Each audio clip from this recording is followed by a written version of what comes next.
Hi guys, thanks for tuning in. For today's review, we're going to take a look at the Marvel Universe variant playouts guide Deadpool by Square Enix.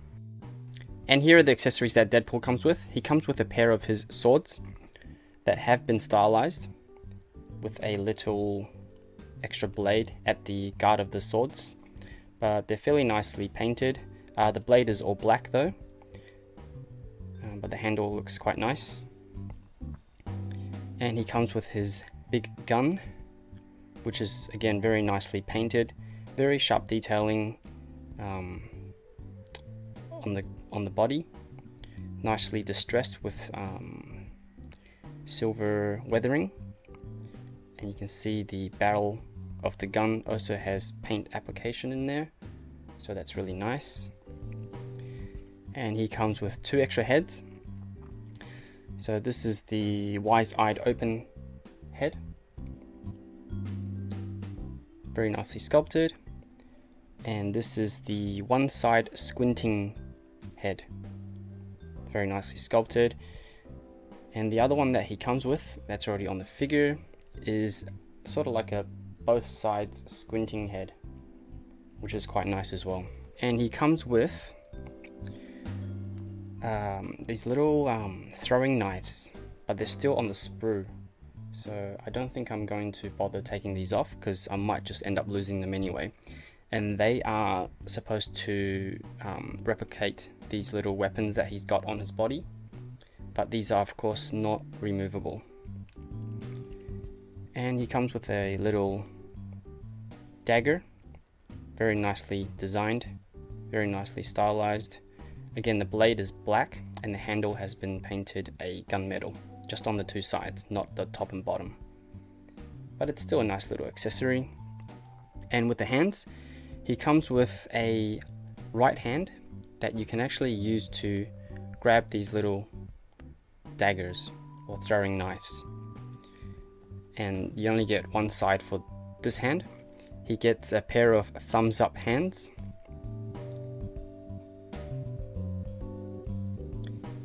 a pair of open palm hands,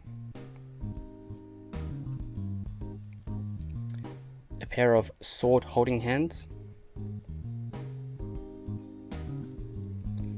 and also a pair of gun holding hands, trigger hands. And lastly, he comes with a pair of sort of like a come at me posing hand. But for some reason, I got an extra right hand side trigger holding trigger finger hand. So I actually got 2 of those. But I think it's supposed to be a pair of these. So I might have to contact Hobby Link Japan and find out what's going on.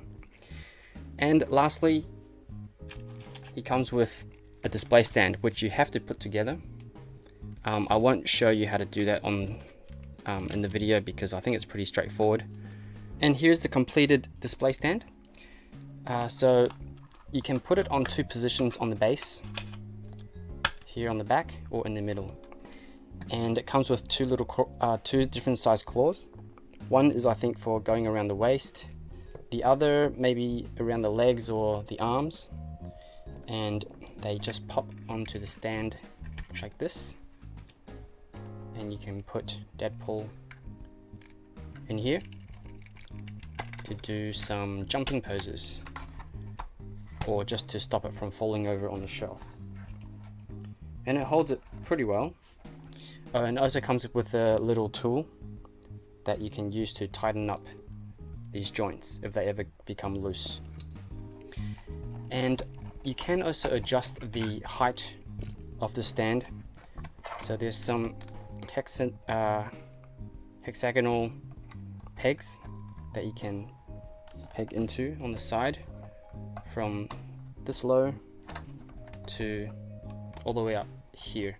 But obviously it becomes much less stable as you get further away or further up. And with this optional heads, it pops off pretty easily, and then you can just put the other ones on. Just give it a bit of a push. With his swords, they fit into the back like so.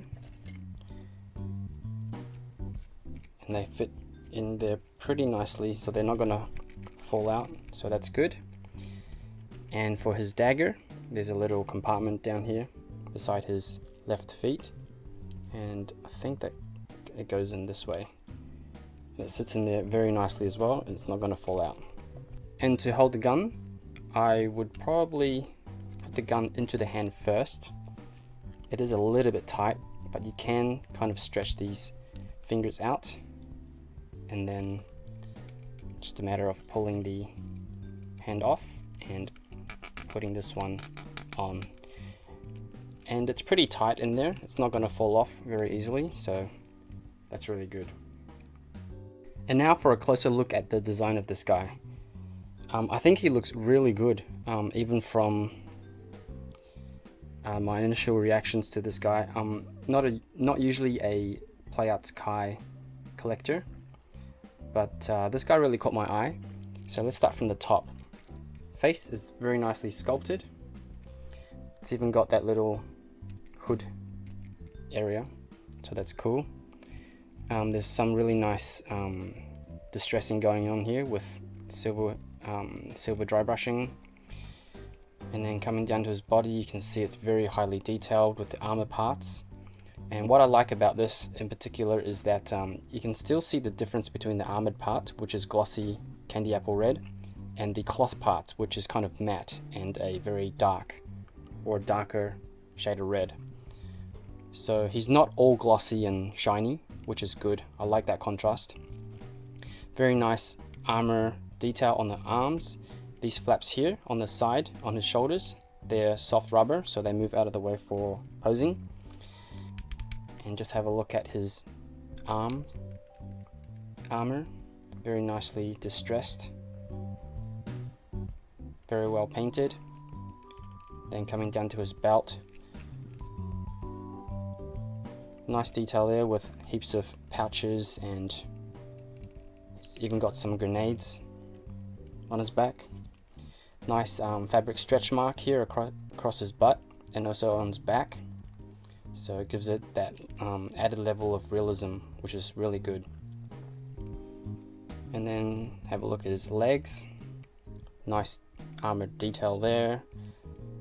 A few more decorative weapon on his legs. And coming down to his leg armor, nicely distressed, very nice glossy paint. And again, you can see the contrast between the armor and the fabric underneath. The one thing that I didn't really like about the design of this figure is the sheaths for the swords. So they're kind of tubular, which is kind of weird. I would have thought they would be flatter. They kind of look like pens stuck on the back of him. But it's a very minor nitpick, so on the whole, it's a really nice looking figure. With articulation, he can look up that far and look down that far. He's got side to side tilt for his head for added expressions, and rotate from side to side pretty much all the way around.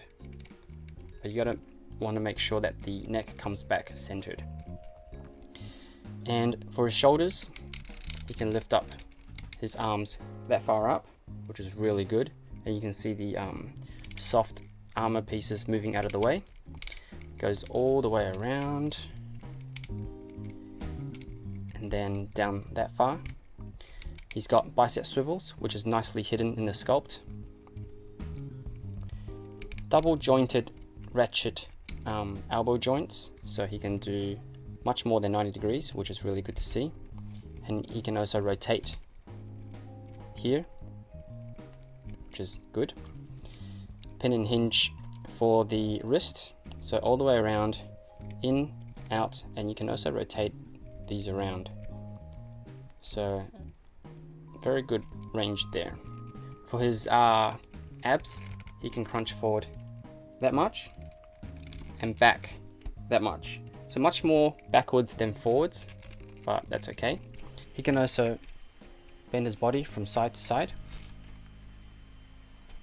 So that's pretty good. And coming down to the waist, he can rotate his body all the way around. This crutch piece here is just soft, so it moves out of the way for articulation, which is really good. And these little bits here I've just noticed, they're actually, I think, pegged in, so they do move around, which is sometimes handy because that means that they move out of the way when you're crunching his body to the side. And then coming down to his legs, he can kick forward that far, and he can push or kick back that far. You can hear the nice ratchet joints in there, so it holds poses really well. And in terms of splits, he can do almost a perfect split, so that's pretty impressive. That's really, really good. And again, nice ratchet joints in there to help the figure hold poses. Thigh rotation here, which is nice. It is quite well hidden there in the sculpt. And he's got double jointed knees, again nicely ratcheted, and it allows him to pretty much bend his leg back on itself. So that's really good. Let's bend it back down. And then coming down to his ankles, he can tilt his ankles down that far, up that far, and obviously rotate from left to right. And he's also got awesome ankle pivots. And last but not least, he has a toe joint, which really helps for running poses and things like that. So that's really good. And just quickly, moving around to the back, his swords, they actually tilt up like this, which is good for some posing where he needs his sword to be, you know, when he's grabbing his sword from the back, it's much easier if you can angle the swords up. And this of course also comes off as it's just on a peg. And in terms of height, he measures in at about 25 centimeters, which is about 9.84 inches. And now for some size comparisons. First up is the Revoltech Deadpool. And here he is with Marvel Legends Deadpool. Here he is with the DC Collectibles 7-inch Deathstroke. And finally, here he is with DC Icons Superman. I'm really glad I picked this guy up, even though I don't collect Playarts Kai figures. I love the body proportion of the design. Even the armored look doesn't faze me at all. I think it actually looks really good on him. He's got really good articulation, very nice paint application and weathering, and he just looks really good, and he's really fun to pose as well. He's you can get a lot of expressive posing out of this guy, even though he doesn't have an unmasked head and you can't really see his face, but you can really do a lot with the posing to kind of bring out different emotions in Deadpool, so that's really cool. A couple of things that I didn't really like about this figure, and these are very minor. The first thing is the sword sheaths. I think they look like ballpoint pens stuck to his back, but that's very minor nitpick.